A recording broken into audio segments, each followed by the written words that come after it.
I'm Dane Rose, and in this video we're going to discuss the human operating system.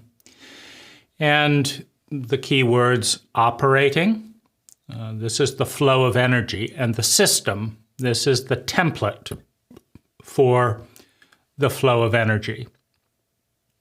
So what is a system?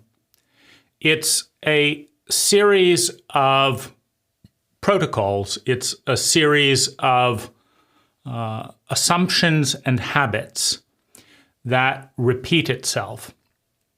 And to understand this a little bit more and why we have systems, because systems have a tax. Each system has a price. You start with the uninterrupted whole, the ecology, the unconscious interconnection of all things, because the system is too complex to be conscious. And you start with something simple, like cutting the one into two. Now you have distinction, polarity, and you have consciousness, quote, the knowledge of good and evil. The price, though, of the binary system is incredibly expensive, because within a system of good and evil, right and wrong, good and bad, in a two-part system, the tax is 50%. So the tax is the drag on energy. Now, why do you have a 50% drag in a binary system? Because if you take, for example, the good and evil paradigm or the up-down paradigm or whatever it is, you've taken the one and you've divided it into two. When you divide one into two, you get two equal halves. However, if one half is good and the other half is bad, you've now got a tug of war. And the tug of war is the tax, right? Because you don't get very far. If you think of 100 people lining up and pulling a rope, it's very easy. You just pull a rope. But if you take the one, the group of 100, and divide it into two, and you say, you guys pull this way and you guys pull this way, you spend an enormous amount of energy and you get very, very little distance for all that effort. It's a huge tax. The good now is at war with the bad. The bad must be at war with the good, or it wouldn't be bad. And so now you've got a high tax binary system, and you've got consciousness. You've got black and white, right and left, up and down, in seeming opposition to one another. Now, if you divide the system into three, you've also got resistance. Because if this is the system in here, the area contained by the three distinctions, you've got a remainder. You've created outcasts, and they're out here. And the outcasts of any system always seek to undermine the system. So now you've got the in-group inside this system, and they're trying to perpetuate the system that includes them. Whereas you have the outcasts created by the system, and they're trying to undermine the system that excludes them. Why? Well, anytime you're excluded from a system, particularly a system that facilitates survival, security, love and belonging, your human needs, it's a threat to your existence. It's a threat to you meeting your needs. So the system becomes the enemy to all outcasts of a system. Now, if we divide the 1 into 4, you see there's an improvement in that there's less square inches of outcasts remaining out of the mythological one, out of the sphere. There's less area, and there's some more people and things are included in the system. There's less exclusion. The same is true and gets more so the more complex the system becomes. So in a symmetrical system, the more complexity, the more points that you use to navigate this circle,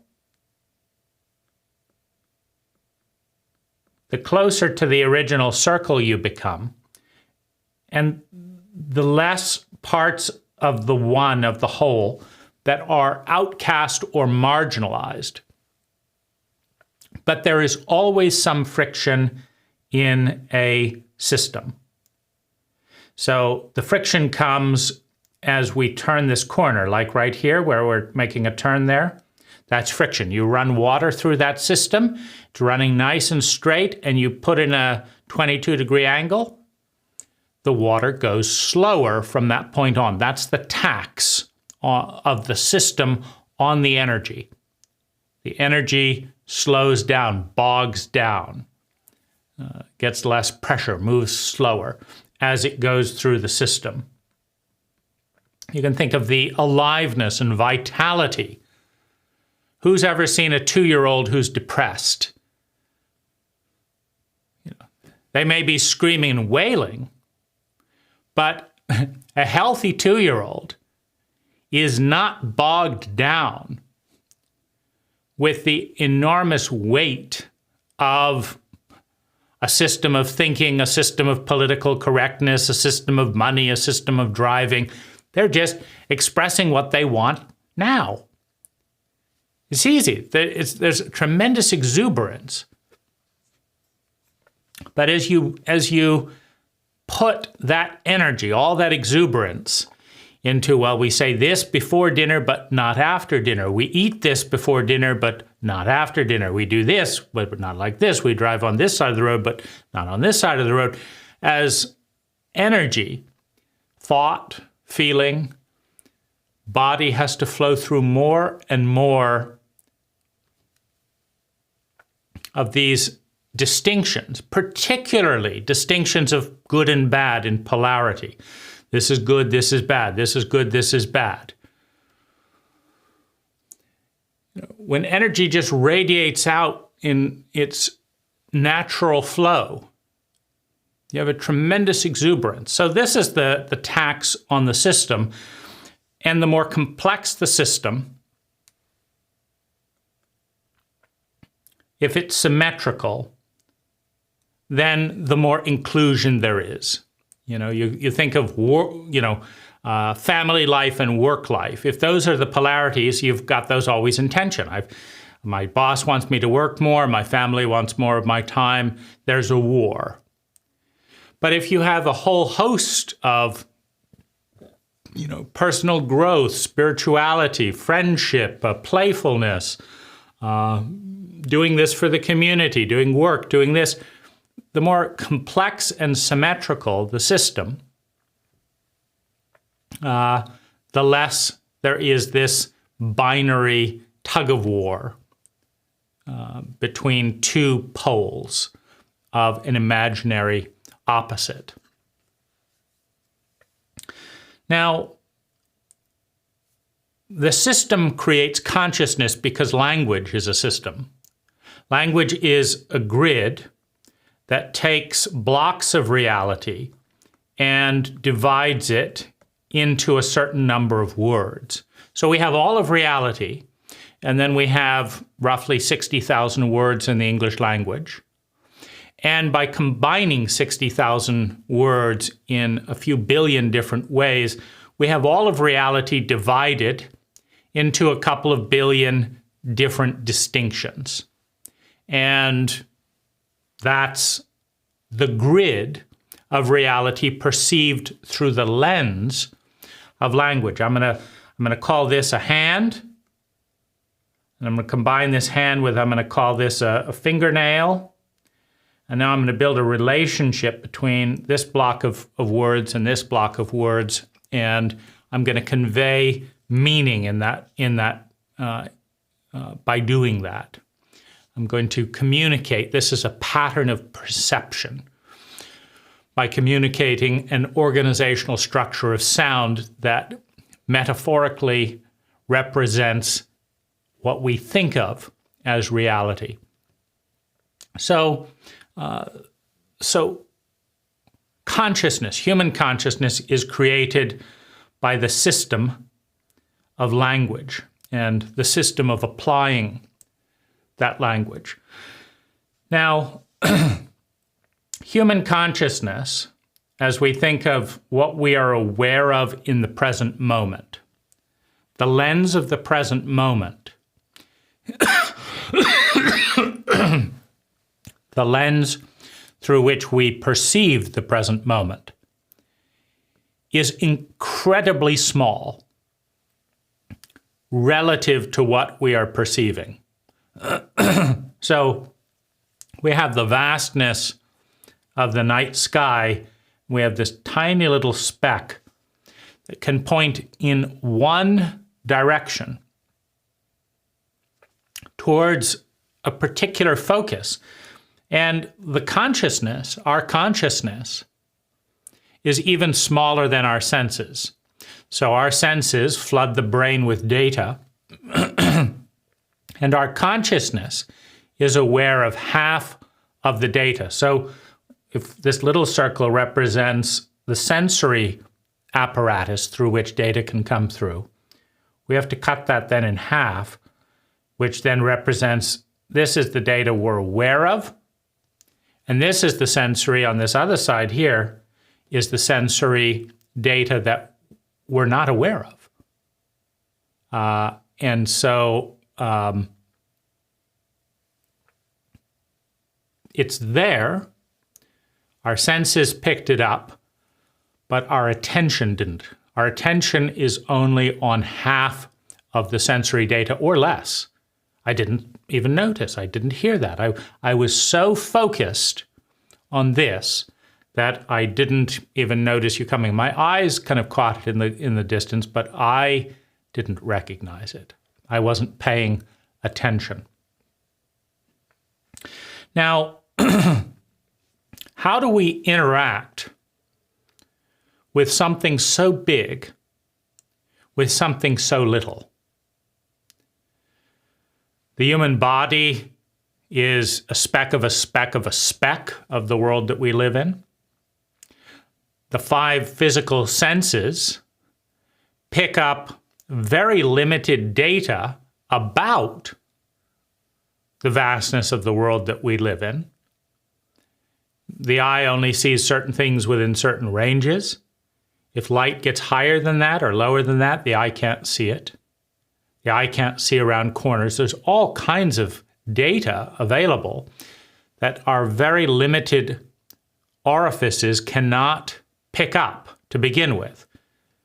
So we've got range, we've got limitation in frequency, we've got limitation in dimension.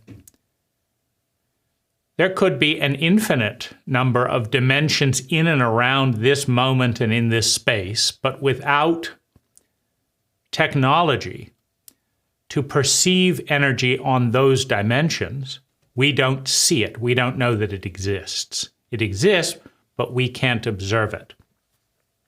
And then within that range of what we can observe, we only register.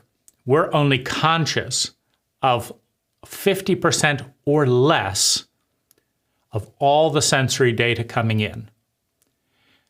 And then we forget much of that, which puts us, at observing a speck of a speck of a speck of a speck of a speck of a speck of a speck of reality. But we've still got to, with that very limited perception, we've got to navigate an incredibly complex relationship with 7 billion other people and millions of species, And things we can't see, we're engaging, we're navigating with bacteria that we don't have any idea because it's too small. We're navigating around subatomic particles, again, that are too small for even our instruments to pick up, let alone the human eye. And so this is a complex challenge. And so what we do in this, to respond to this challenge, is we build templates. And we build them sequentially. Another way of looking at a template would be a habit. We form habits that are what's called the default mode network of the brain. And so we form these templates sequentially, and then our awareness, our energy flows through the templates. Now, templates are a shape that, to the degree that they are intelligently developed, respond to a given environment in a way that facilitates us meeting our human needs at that time. A rape victim who goes into freeze protocol, into freeze template, and goes limp, is doing so in response to biological coding and data, etc., that says that offers the best chance of survival at that time. However, if the going limp in the presence of hostile conflict becomes a default mode template, then anytime someone is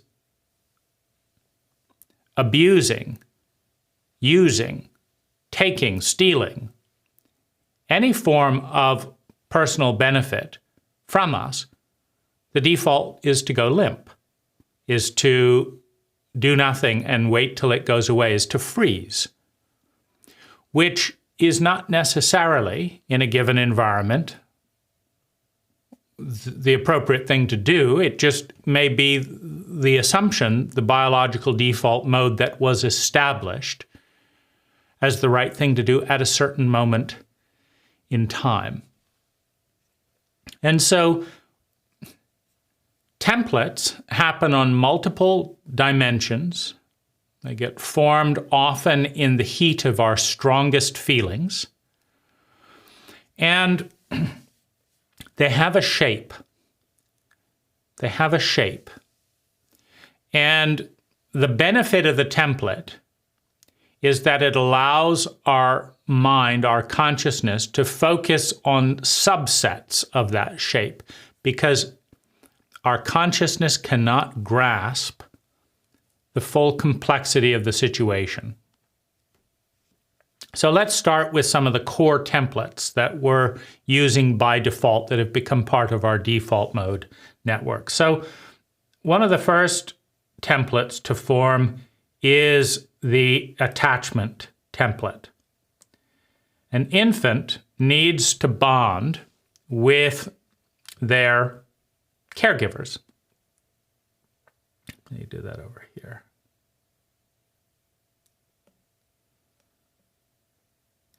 And that template can take a variety of different forms. But let's just say this is our template right here. Now, once this template is formed, and usually templates around attachment, where this is the bonding habit of the infant to the parent, is desperate clinging, dissociation and rejection. So you have the extreme connection or the extreme push away. And they often go hand in hand. Or you have more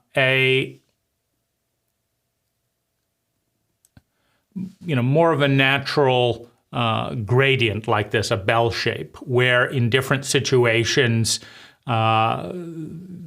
the child will tune in and get closer or further away depending on the situation. Now, in a healthy maturation process, the parent is trustworthy and available for the full range of connection. So they're available to be distant, they're available to be closer, they're available to be very, very close and comforting, and they're available to then slowly separate again. And the parent is comfortable with each point in that gradient of coming really close and going away. Now, in a traumatized family, a parent is going to have defenses against re-traumatization and feeling helpless and in pain and fear, which is it's kind of the high deity of negative energy. Helpless, pain, and fear. Out of control in the unknown is the epitome of all that is resisted, is feared, that is so terrifying to the trauma survivor, whether they have PTSD or not. Helpless, pain, out of control, at a certain threshold becomes the most terrifying thing imaginable. And in a traumatically illiterate culture, this is not addressed, meaning people were induced into that helpless, traumatized state in childhood. They never got out of it. They developed defenses, ways to isolate within the sphere of their own emotions. There's this one quadrant that becomes taboo because it's the domain of the trauma. So that quadrant of the psyche gets walled off, and whether through fight, flight, or freeze, there is a resistance towards anyone getting into that domain, because there is a resistance to the individual remembering, re-entering, reforming those feelings, those thoughts. So the defense against the traumatic quadrant becomes the basis for all manner of attack on the child, the infant, for getting near that domain within the caregiver, within the parent. Now,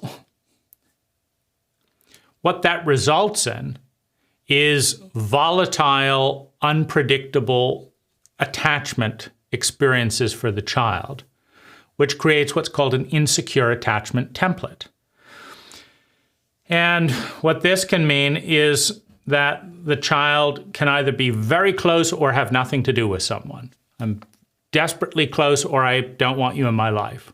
That's, for example, one of the responses of a child not being able to reliably find their own independence with their parent. If the parent is, for example, terrified and traumatized by the child's independence, you see this in the raging father who just loses it because a 2-year-old didn't do exactly what he said, right? This is nuts until you understand PTSD.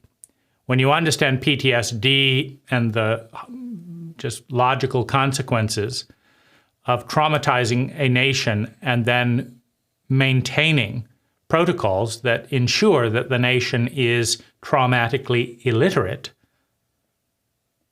that 99% of the population doesn't have a coherent definition of trauma, a coherent strategy for healing the trauma and repairing it and preventing it, then it makes perfect sense, since trauma is the most horrific experience a human can have.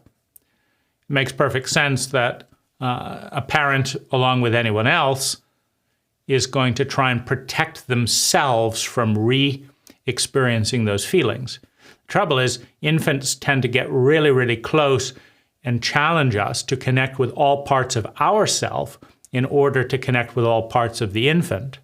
When that results in the caregiver entering the traumatic quadrant, they very often respond with a backlash of rage, shock, fear, dissociation, violence, shame, etc., directed at the infant for reinitiating the traumatic symptoms in the adult.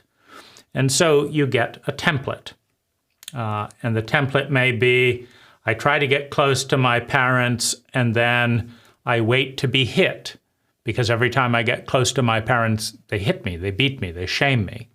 Whether it's a shout or a shame or a hit, then that's how my parents stop me from getting close to them, and that's how they stop themselves from getting close to the regressed, traumatized quadrant that they don't know how to deal with. So we start off then with a template that says you can be totally mine and I will possess you and own you and you can't be free and all that, or I want nothing to do with you. That's, for example, a very common response to an insecure attachment in an infant state. And this template gets formed before the age of 5, before language. Now we move on to other templates, because one of the next things to develop is called the regulation template. Now, what's this? This is how a child learns how to navigate the world. So when I press my finger hard against my hand, I have to put equal pressure back, or it doesn't work when I press my hand hard. I know that because I've done that many, many, many times. I've expressed the full range of my body, my heart, my mind in a variety of ways. And what I've learned is how to regulate my heart, my mind, my body through experimentation and feedback. So when you buy a new car, for example, or learning to drive a car for the first time, you're learning to drive your body for the first time. Now, if you've never driven before, you need to be in a vehicle, one vehicle. You don't change vehicles when you're learning to drive. You're in one vehicle. They both need to be a stick shift or an automatic. You can't go back and forth with those while you're learning to drive. You don't want a mechanic going in every day before you're doing your driving test and changing. Yesterday, when you pressed the brake pedal, you had to apply 10 pounds of pressure to stop the car. Today, you have to just apply 250 pounds of pressure or it won't stop the car. Then yesterday, you only had to apply 1 pound of pressure and the car used air brakes and just totally stopped. You don't want the environment to be constantly changing. You need a stable wall to bounce energy off in order to learn the art of regulation. And so a child starts learning how to regulate their energy with their parents or caregivers. So in each spectrum, they send out energy and they're testing to see what's the result. But with addicted parents, which is a synonym for traumatized parents, addiction being the primary coping mechanism in a traumatically illiterate culture, they send out the ping one day and they never hear from it again. The next day, they send out a tiny little bit of a ping and there's an explosion. And so they can't, it's like trying to drive a car. It's like trying to drive a body, where every day the rules are different. One day the rules are the road floats in the air. One day you're driving upside down and it's all backwards. And so this is the trouble with disintegrated personalities. You have a rotation of power within the psyche. And so one day the yes voice says, yeah, that's a great idea. And then you say, okay, let's do it. And then the no voice comes up and says, no, but I don't want to do it. So you have two voices in there and they just volley it back and forth. Or you have the addicted persona, sweet and kind when drunk, or vicious when drunk, and then completely different when not drunk. And so you have also then outer circumstances. This is dad in a rage because he just got fired, but he didn't say that he got fired. So I don't know what to make. How do I know what to do and not to do when I'm not given the complexity of the situation? Because in our cult, we hide vast portions of our lives from our children. Child sees us crying, and they say, what's going on? And the mother says, nothing. Nothing's going on. Don't worry about it. So then the child has to make sense of that insanity. You mean there's no reason for you to cry, but you're crying for no reason? How does an operating system get built with that? And if you try and figure out the operating system and are then attacked, mom's crying, you say, what's going on? She says, nothing. That's a lie. So you say, really, nothing? And they said, I told you, nothing. Now go to your room. Now you've just learned as an operating system that when there is insanity, when you witness insanity in power, don't ask. Just pretend not to notice. That becomes the new operating system. Why? Because it keeps you alive. Because you're not sent to your room and banished, which when you're a dependent 5-year-old who absolutely cannot survive without mom and dad, being sent to your room, being ostracized, is being partitioned from life. It's not a small matter. Today someone says, go to your room. You're not in a dependent state the way you were when you were 5 years old. And so these templates get formed. And in order to learn regulation, the child has to find some area where the parent is not numb and is willing to respond. So the child needs to learn regulation skill, and the parent gets to decide what area that they are consistently reactive to, because that's the wall that the child needs to bounce off of. So if the parent will consistently hit the child when they do this, but is inconsistent about all the other things, then the child must do enough things to be hit to learn the way things are so that that can move into the default mode. So the child learns, okay, I can do this, I can do this, I can do this, I can do this and this, and I get hit every single time. Okay, now I've learned how that is. Now these other areas I can't map out. So now I'm really anxious because one day it was this, and so now I have a new default mode. I have an anxiety layer that was supposed to be clarified in this stage of development. It just was so confusing and traumatic that all I have is sheer terror about having to guess, because every time I guess it wrong, I'm hit. I'm traumatized, I'm shamed. But the pattern just keeps changing. Mom said I should say something and hit me. So the next day I say something and she says, stop interrupting. Well, why are you telling me this? So then the child doesn't say something and then it's, why aren't you talking? Why aren't you saying something? It's like, please do not make me choose what to do becomes the default mode network. Hide from all decisions. Now the parent then rewards some behavior and punishes other behavior. Rewards and punishment.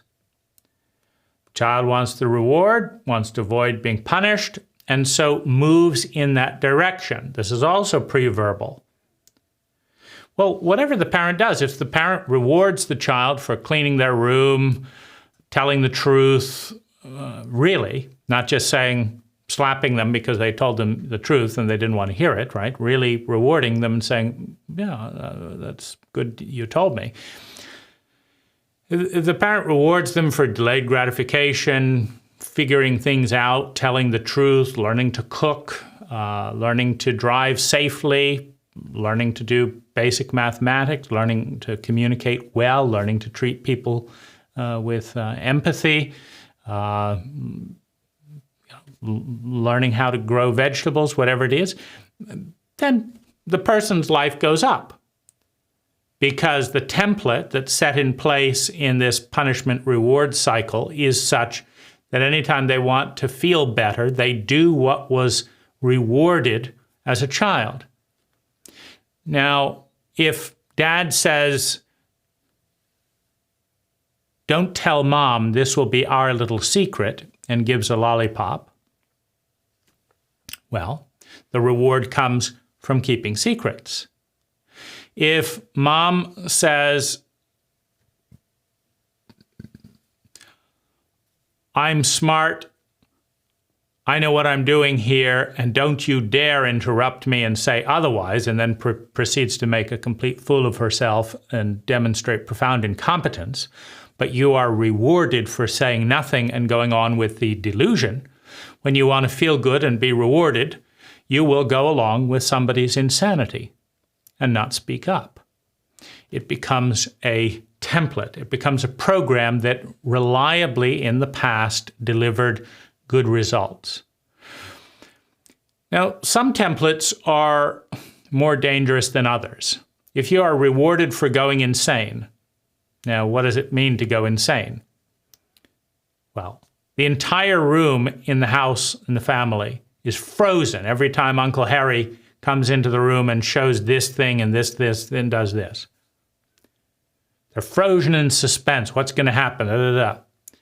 You ask mom, what's going on? And she says, nothing. And you try and figure out what's going on, and then you are slapped and told never to do that again. Well, you've just learned how to enable insanity. And you've learned it traumatically. And you've learned that it is safer to pretend that nothing is going on. So you're dating someone, and they behave in a crazy way. And what do? You go back to the default mode network. Oh, nothing's going on. And you are rewarded. Or you point out that what you did there seems completely crazy. And they lash out and punish you for breaking the taboo, for breaking the template. Because often people who share templates are drawn together. And the rules were, you agree not to bring it up, and I'll behave crazily, and you won't bring it up, because that's how we fit together as we copy the templates growing up. Now, we have up here a template of love language. Love in our family is expressed by tough love. That's real love. Go get them. Don't do this. Don't back down. Push into that. That's because I love you, because I love you, because I love you, because I love you, because I love you, because I love you. Someone's nice to you? They must not really like me. Well, they're tough on me. Oh, they really care, right? So there are love templates around the correlation of the words. I'm doing this because I love you. It's for your own good. Well, that's what good means. That's what love means in the person who correlates behavior with words. Words are just symbols. If you hate someone while telling them the word love, they will learn that love equals hate. And if you then tell them that love is good, they will learn that hate is good. And they will find someone who hates them more than somebody else because that's more loving. You then have love languages. This is also a cultural thing of, touch, words, praise, quality time. If your whole family is let's keep moving, let's keep busy, let's get things done. You're not worth anything unless you accomplish 100 things a day. Well, then spending quality time and presence with someone could mean you're a worthless partner rather than that this is the love language that really touches me. Now, each of these templates have a shape, and the conscious mind is up here at the top level, paying attention to a very small thread of novel data, the new data from the present moment. Most of the energy is flowing through the template. It's coming up and flowing through the template. It's unconscious. It's in the default mode network. It's all assumption. So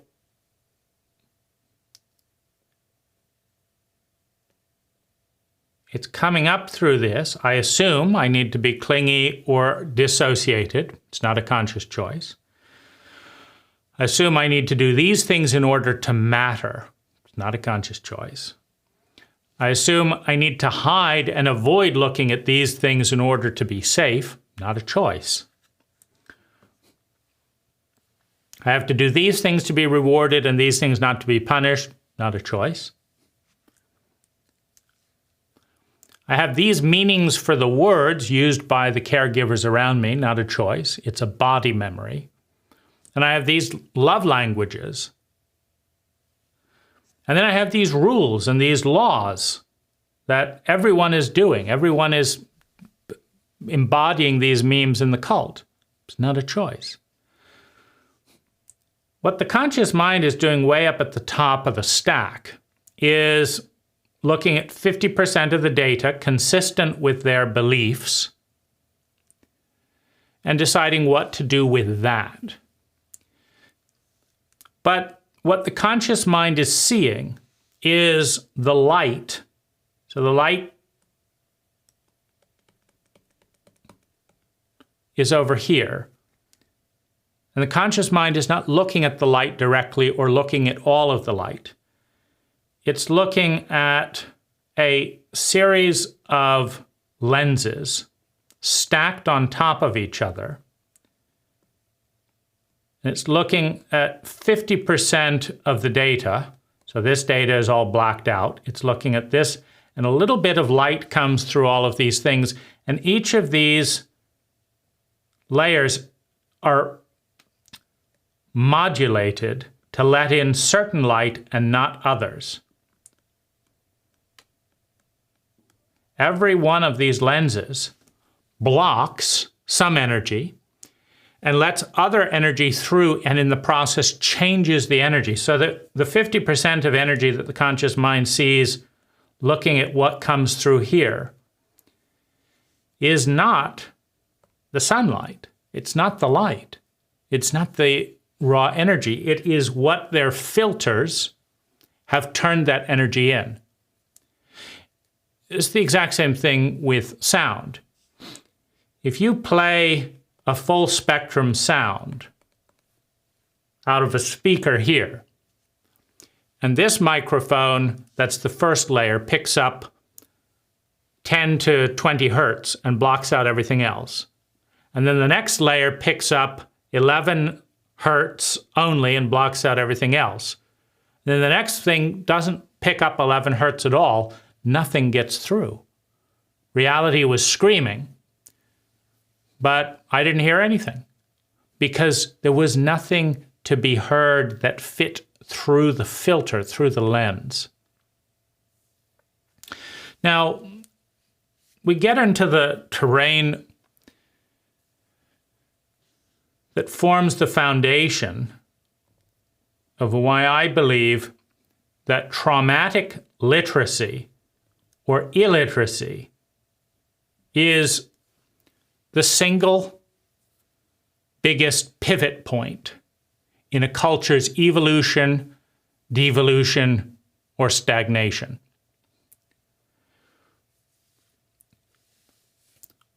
When an individual is traumatized, now we have to pause a moment to look at what trauma is. This is your identity. It's your habit of thinking, feeling, speaking, doing, and being. It's your habit of seeing the world through all of these lenses. That's your identity. If you lose your habit, another word for that is pattern. If your pattern, I'm this, dun, dun, dun, dun, dun, dun, dun, dun, dun, dun, dun, dun, and you can say, okay, that's me. I did that yesterday, dun, dun, dun, dun, dun. I'm doing it now, dun, dun, dun, dun, dun. Seems familiar, family. Dun, dun, dun, dun, dun, that's me. But if suddenly I'm dun, dun, dun, dun, dun, dun, dun,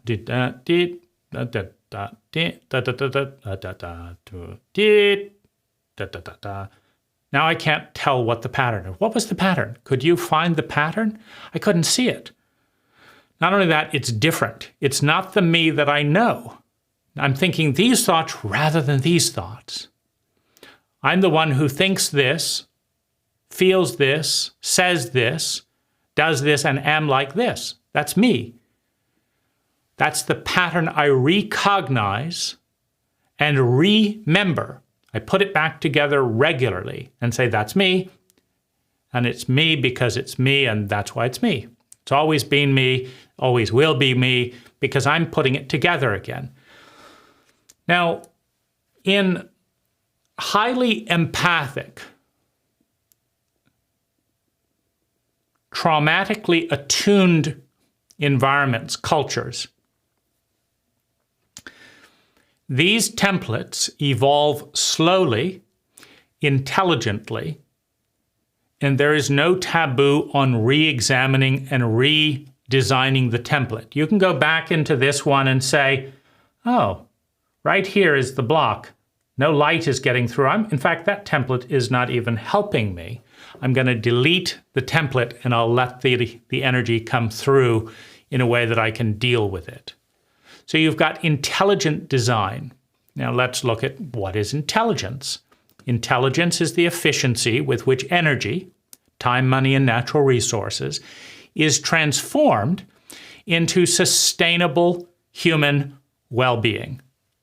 You're intelligent if you take very little time, money, and natural resources and generate massive amounts of sustainable human well-being for yourself and for others. Now, why for others? Because human state is viral in nature. If other people are starving, filled with pain, terror, and PTSD, you are delusional, you are psychologically ignorant if you think they can exist in the world and not affect you negatively. Human state, human condition is viral in nature. If you allow extreme trauma and deprivation to occur on one area of the planet, first of all, you have to stay out of that area of the planet, so now your own liberty is blocked. Secondly, the people in there are going to try to get out of there. And where are they going to go? They're going to show up in your neck of the world. And they're not going to arrive filled with empathy, filled with emotional intelligence, filled with psychological literacy, filled with good regulation templates. They're going to show up like a thunderstorm and step over all the things that are so important to you and depress your party and do this and steal from you and do this, because all human states are viral in nature. Miserable, traumatized people who do not get the support and help they need to get out of misery and trauma are going to make the people around them miserable and traumatized. That is the nature of psychological memes. They spread, or they are contained. So an intelligent person generates massive amounts of well-being for themselves and others while consuming minimal amounts of time, money, and natural resources. That's a highly intelligent person. A stupid person, by contrast, takes vast amounts of natural resources, vast amounts of time of their own and other people, and vast amounts of money, and spends it diligently making things worse for themselves and other people. And really stupid people don't even realize they're doing it. I mean, they're taking massive amounts of time, money, and natural resources to make their own life and the world worse, less sustainable, less enjoyable, now and in the future. And they think they're making progress. So you have highly intelligent people that gracefully organize energy to create massive amounts of sustainable well-being. And you have highly stupid people who spend even more amount of time, money, and natural resources to make things worse. But the lens that they're looking through, the stack of measurements that they're using as energy flows from one side through all these lenses, tells them they're making great progress. They just succeeded even more while their well-being, physically, emotionally, financially, etc., is deteriorating. They think they're making progress. And that's the problem with cross-wiring. You know, I'm hitting you for your own good. I'm doing all these because I love you. Can, you know, lead to that kind of cross-wiring because you've got a faulty template. You're flowing the energy through the template, and the template says you should be miserable so that you can be happy.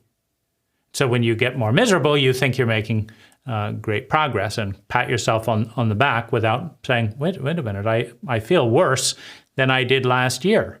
How is this progress? Well, because my mother said so, and because in my template, you cannot question authority, or you die. Pretty good reason not to question authority. And every infant is in that predicament. You know, when an infant experiences rage, hate, shame, dissociation, disgust directed at them for doing something by their caregiver that keeps them alive, the infant knows that if they don't please their caregiver, they will die, because it's true. Now, at the end of almost every insane family contract, which is another word for insane family template, is a clause. And it says, thou shalt not question the code. Thou shalt not look behind the curtain. That thou shalt not challenge God. And who is God? The giver of life, the source of potential death, the mother, the father, the giant. And so the filter becomes self-referential. The template becomes self-referential because there's a little bit of a code there that says if you look at this template, you will die. But there's another reason why these stacks of energy go unquestioned and become dogmatic, become a law unto themselves rather than something that is reevaluated intelligently on a daily, weekly, or yearly basis. Because rationally, if this was a rational set of templates, once you grew up, you would no longer cower when a man tried to rape you, because you're now the same size. But emotionally, psychologically, if you regressed, if you dissociated at age 4, your 4-year-old doesn't know that you are now grown up. And the 4-year-old knows that staying silent and keeping secrets is what keeps the family running. And so your 4-year-old tells the present-day brain, don't say anything, or we'll die. Now, in highly traumatic, unregulated cultures and family systems, the young one, the small one, is bullied, intimidated, exploited, and used to make the big one feel better, not the other way around. In empathic cultures, the big one protects and loves the small one. In sociopathic cultures, the minions serve the king. The peasants slave their asses off so that Louis XIV can be richer. That's called sociopathic behavior. In the myth of King Arthur, we have the empathy, right? The old gods, the Old Testament, the rager, you know, basically the fucked up sociopathic father. Don't you question my authority or I'll kill you. Be willing to sacrifice your children just for my whim. Wander around following my instructions for 40 years and I might give you a house. I might. I might not, but have faith. Don't look at anyone else. Only look at me. Only pay attention to me. The sociopathic archetype of the domineering,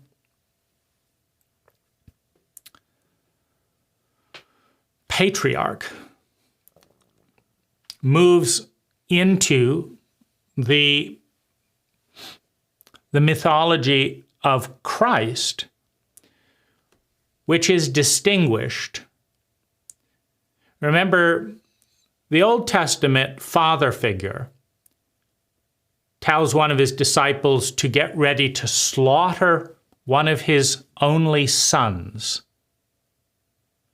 And so the father, with a heavy heart, because his son had done nothing wrong, takes his son out on the mountain and gets ready to kill him. And the gang leader, the sociopathic father, looks down on this and says, that's pretty strong evidence of loyalty.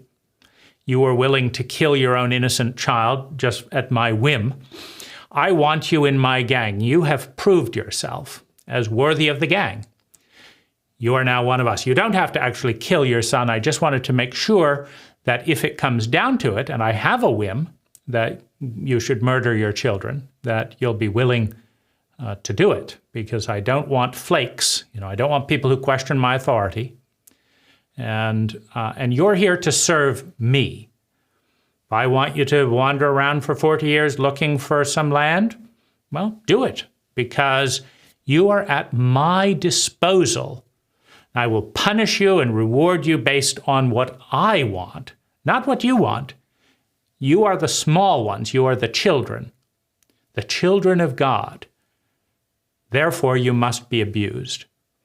Now, what Christ did was he flipped that paradigm from the sociopathic reptilian brain to the empathic brain. As the human being was born with the development of the empathic brain, Christ's form of leadership, the most powerful metaphor, is washing the feet of the disciples. So whereas the children in the reptilian brain were there to fear God and be at God's disposal, the fellow human beings in the Christ paradigm were there to be served by the leader. Now we move into the terrain where the healthy parent makes sacrifices, bending down, taking time, expending energy to serve, to wash the feet of the student, of the disciple. It's a completely different, it's a 180-degree flip.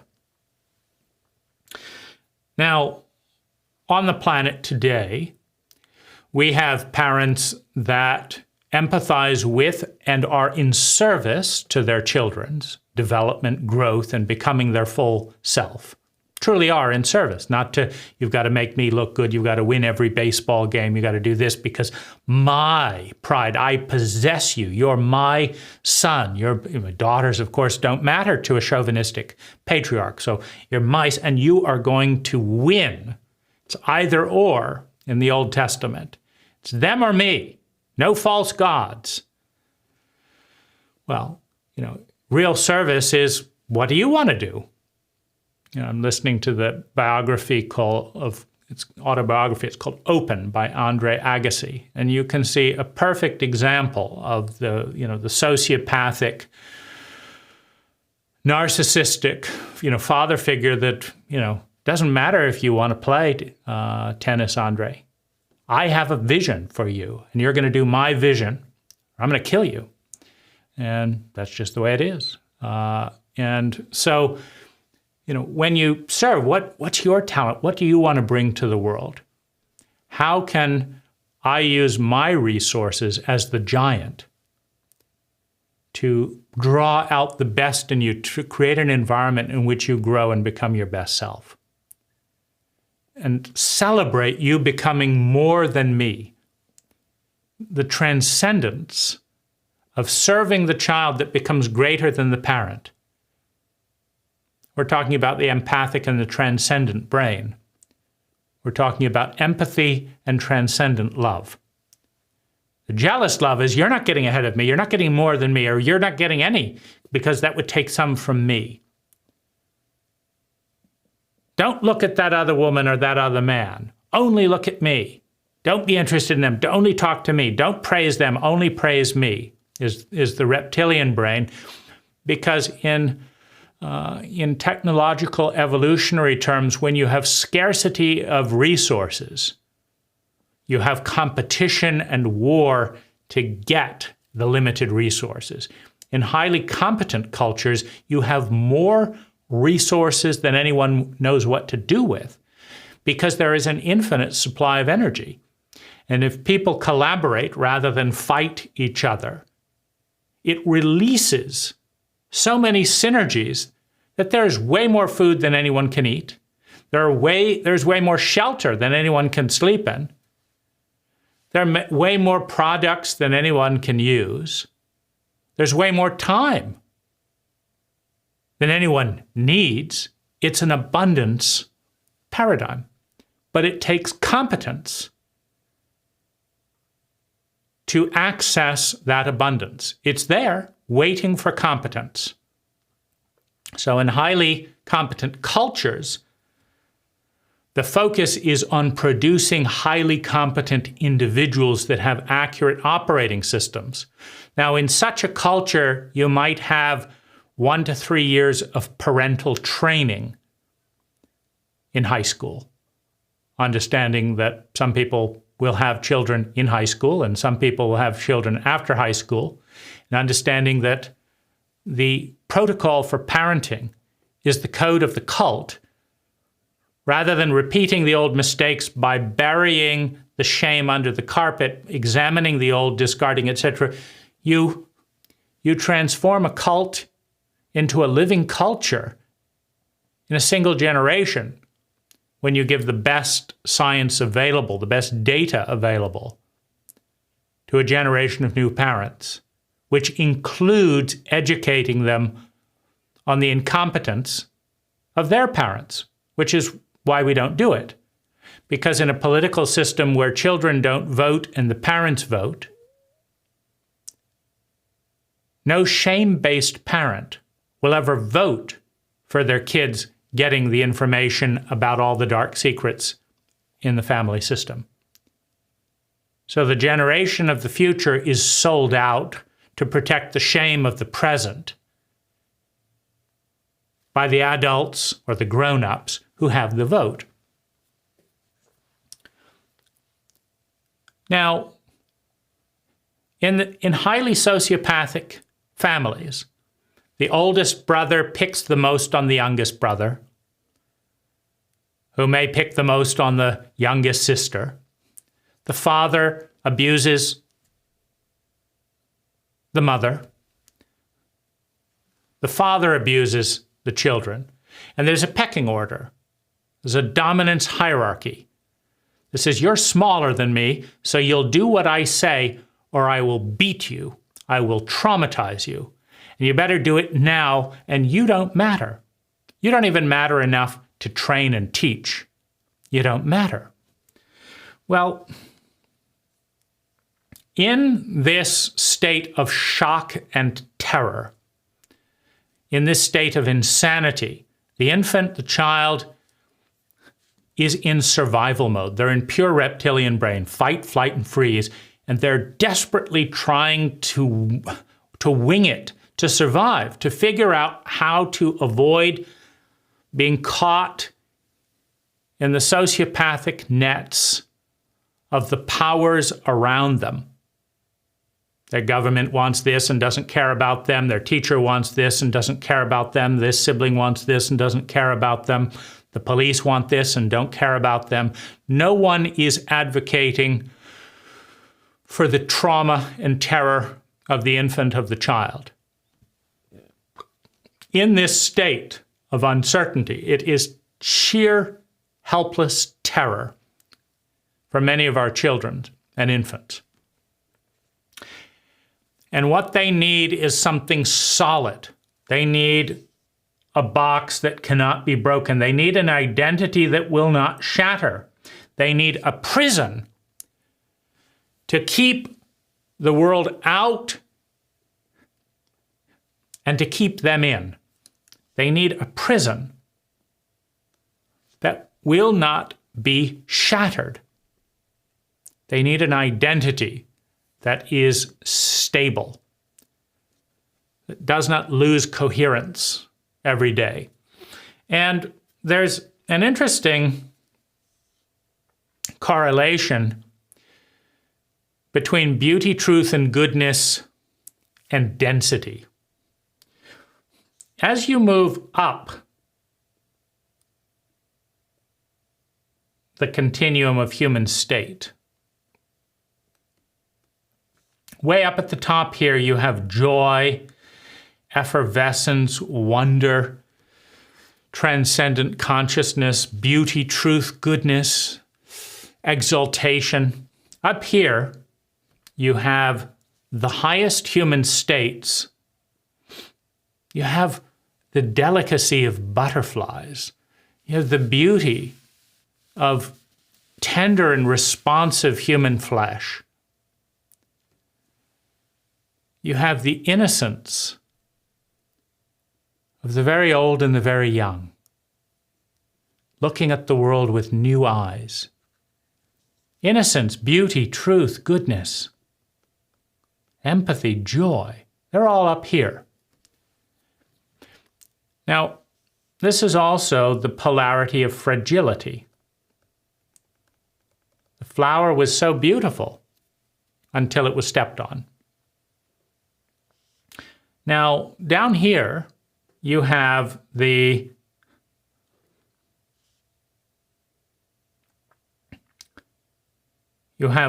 ugliness of apathy, boredom, hate, rage, insensitivity, brutishness. I don't care. I don't know. It's very hard to break that. It's not fragile. It's tremendously resilient. It's just the low end of human experience. In highly traumatic environments, children need something they can control, particularly as they move into adolescence. Boredom, apathy, self-harm, addiction, disgust, cynicism, suicide. These are all things that an adolescent can control, that their parents can't take away from them. They're also the most miserable of human experiences. Depression. You have a kid in boundless joy, and all you do is you say, "Dad doesn't love you." Instantly collapse. You have a kid who's depressed, bored, doesn't want to live, and you say, "Dad doesn't love you." I can't feel anything. You see, they've gained control. So up at the top, you have fragility and peak state. Down at the bottom, you have stability and some of the worst human experiences imaginable. The child needs a sense of stability. They need a sense of control as they're developing and responding to these different traumatic moments. So they develop an identity that imprisons them and keeps people out. And as soon as the prison is formed, as soon as they have control, there is a tremendous sense of relief because they have escaped overwhelming, helpless terror, and trauma. They're now in prison. They can't get out, but nobody can get in. They've got peace. Now, the last thing they remember before going into prison was being chased by wolves, was being battered by the war of giants. That's how infants experienced the world. Television, giant people, strangers coming, going, cars, hostile this, shouting that. The war of giants, in which they are apparently invisible. All their shock, all their pain is apparently invisible. The last thing they remember before entering the prison of the template is overwhelming terror, is trauma. And that is what the body assumes is waiting for the consciousness if the prison is dismantled. This is why logic does not work to heal trauma. Here's the individual who believes that their prison is the only thing stopping them from being killed, whose last memory of being outside of the prison was of being chased by wolves. And you tell that person, this prison is blocking you. You're not seeing reality. You're stuck in these walls. There's a whole world out there. Yeah, I hear what you're saying. But my body says I'm going to die.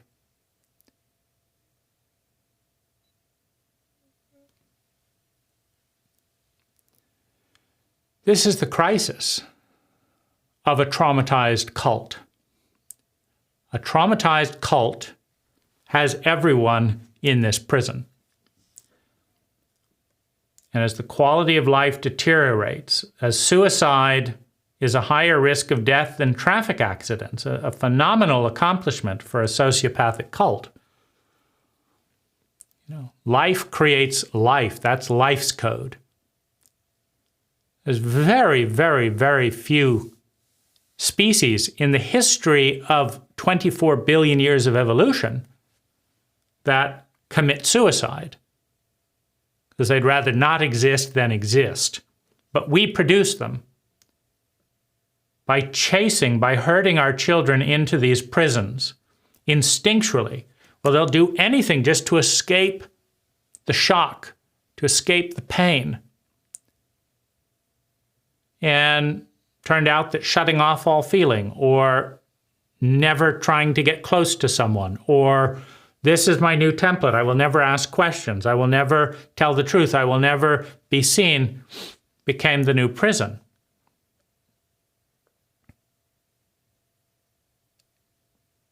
And there we are. Each of these layers, these filters, is an unquestioned dogma, is an impediment to the most intelligent design of identity. The most powerful technology on the planet is the human identity.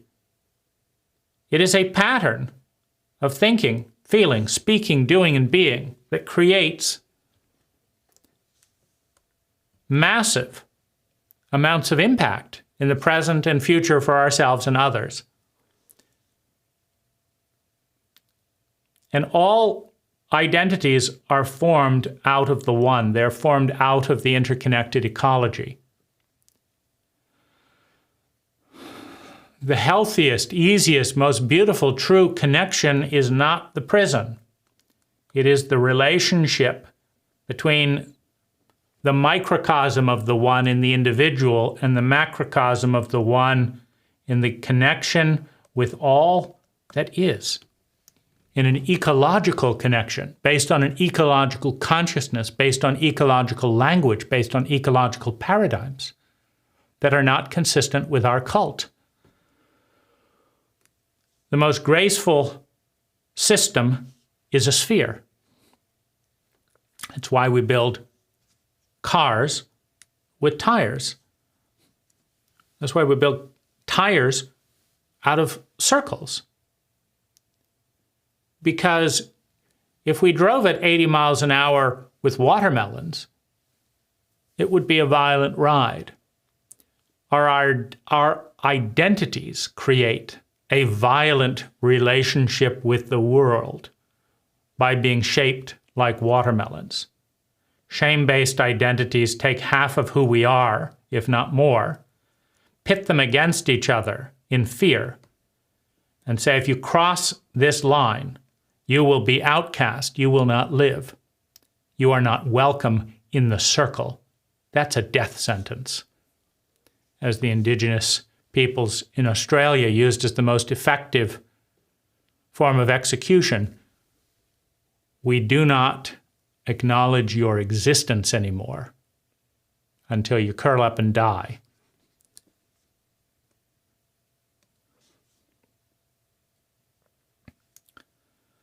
Cultures create lines, create boundaries. All things are connected. All things are part of a greater ecological one. And the healthiest identity is not the prison we created to numb the pain and avoid the abuse. It is the pattern of thinking, feeling, speaking, and doing and being that acknowledges our inextricable sacred connection between all that is and all that we are. But in order to shatter the prison and prism of the cult and the old identity, the old pattern, we must enter the unknown. We must trust. We must step into chaos, the chaos of uncertainty. And when you believe that the universe is an unfriendly place, when your last memory was being chased into the identity by the wolves, set loose upon you by the giants, who made no big deal about it. This is the way I was raised. This is the way I'm going to raise you. It's no big deal. Get over it. Be chased by wolves. When that's the last memory, every single person has to face death every level of the unraveling of their own cult, of their individual identity. And they do not find the freedom to redesign anything as long as the fear of death, as long as the terror of trauma, being out of control and facing the unknown is bigger than the desire to be free, than the desire to heal, than the desire to change. We have so much suicide in our cult because we have severed our connection from the earth. We have severed the connection with the goddess. We have severed the connection with an empathic God. We have severed our connection with our brothers and sisters throughout the species. And we live having cut each of the ties. We live in a delusionary low-grade prison whose door awaits us to walk through. The guardian of our gate, of our prison, is the fear of death and the fear of being out of control.